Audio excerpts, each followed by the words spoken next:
कमजोर हो गए थे। मिट्ठू तोता शोर मचाता है, हरियाली, हमारा घर हिल रहा है, हमारा घर हिल रहा है। आप चिंता न करें मिट्ठू, हवा के जोर से हमारा घर हिल रहा है। हमारा घर बहुत मजबूत है, कुछ नहीं होगा, आप सो जाएं। ऐसा कहते हुए हरियाली फिर से सो जाती है, मगर मिट्ठू खिड़की में डरा हुआ बैठा था। छोटी चिड़िया और गुड़िया भी अपने घर में बैठी हुई थी। मम्मा, क्या बात है, आप कोई बात नहीं कर रही हैं? आज आप इतना चुप चुप क्यों हैं? थोड़ी देर बाद एक लंबी सांस लेने के बाद मम्मा चिड़िया बोलती है, कल से बारिश हो रही है, रुकने का नाम ही नहीं ले रही बारिश। ये सुनकर गुड़िया हंसने लगती है। मम्मा, ये भी कोई चिंता की बात है? बारिश मुझे बहुत अच्छी लगती है। हमारा घर नदी के ऊपर है और ऐसी बारिश से नदी का पानी ऊपर तक आ चुका है, मुझे डर है बेटा। मम्मा चिड़िया ने अभी ऐसा ही कहा था कि वही होता है जिसका मम्मा चिड़िया को डर था। डाल टूट जाती है और उनका घर गिर जाता है। नदी के तेज बहाव में सब बह जाता है। मम्मा चिड़िया एक लकड़ी को पकड़े हुए किनारे पर बैठी हुई थी और उसकी बेटी गुड़िया नदी की तेज लहरों में बह गई थी। गुड़िया, मेरी बेटी, आप कहाँ हो? आप कहाँ हो मेरी बेटी? मुझे आवाज दो। मगर वहाँ कोई होता तो आवाज देता। गुड़िया तो घर के साथ ही नदी में बहती चली जा रही थी। ये सब इतनी जल्दी होता है कि मम्मा चिड़िया कुछ कर नहीं पाती। फिर मम्मा चिड़िया जल्दी से वहाँ से उड़ती है और पास में कबूतर के पास जाती है। चिड़िया बहन, आप ऐसी बारिश में यहाँ, सब ठीक तो है? कबूतर भैया, मेरा घर टूट गया और मेरी बेटी नदी में बह गई है। ये तो बहुत बुरा हुआ। कबूतर भैया, मेरी बेटी को ढूंढने में मेरी मदद करें, मेरे साथ चलें। चिड़िया बहन, आप देख रही हैं, बारिश बहुत तेज हो रही है। हम कबूतरों के पंख बहुत नाजुक होते हैं। हम बुलंदी में तो उड़ सकते हैं, मगर बारिश में उड़ना हमारे बस की बात नहीं।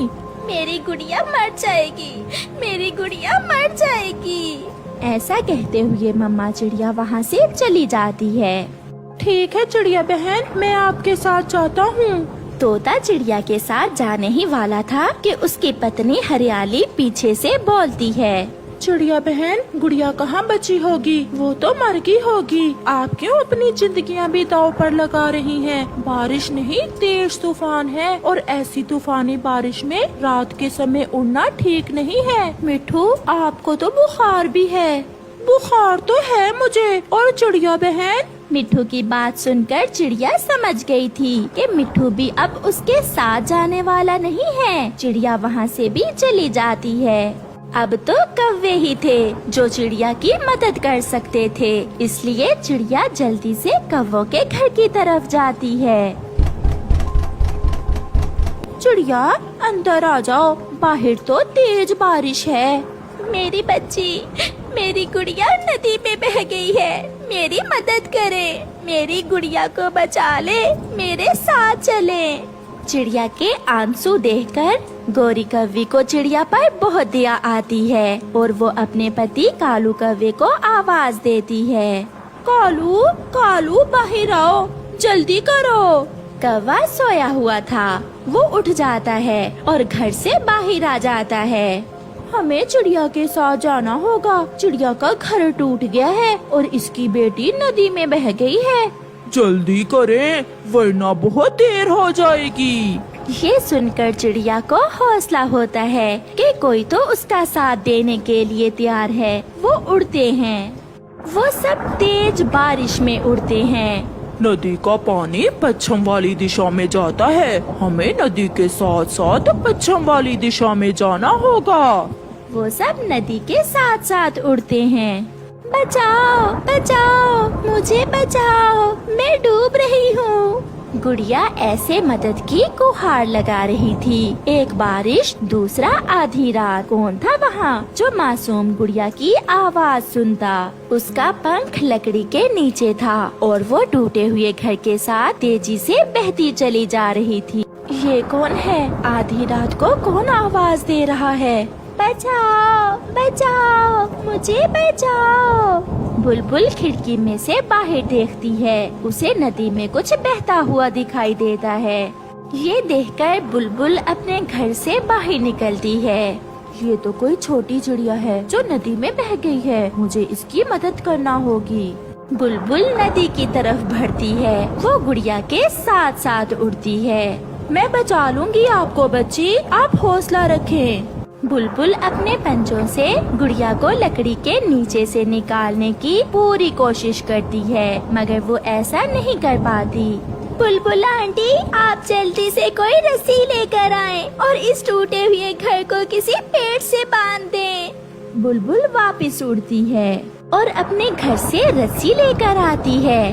तब तक गुड़िया और टूटा हुआ घर दूर निकल गए थे, मगर बुलबुल तेजी से उड़ती हुई वहाँ जाती है और रस्सी को एक लकड़ी से बांधकर पेड़ के गिर्द चक्कर लगाती है, जिससे गांठ बन जाती है और वो टूटा हुआ घर नदी में रुक जाता है। गुड़िया को अपनी जिंदगी की फिर से उम्मीद जाग जाती है। ये लकड़ी बहुत भारी है, मैं फिर से कोशिश करती हूँ। बुलबुल तो उस लकड़ी को हिला भी नहीं पा रही थी। अब गुड़िया फिर से नाउम्मीद हो जाती है, क्योंकि वो बहुत थक चुकी थी। उसकी आंखें बंद हो रही थी जब उसे थोड़ी दूर कोई उड़ता हुआ उसकी तरफ आता दिखाई देता है। मैं आ गई हूँ मेरी बच्ची, मैं आ गई हूँ।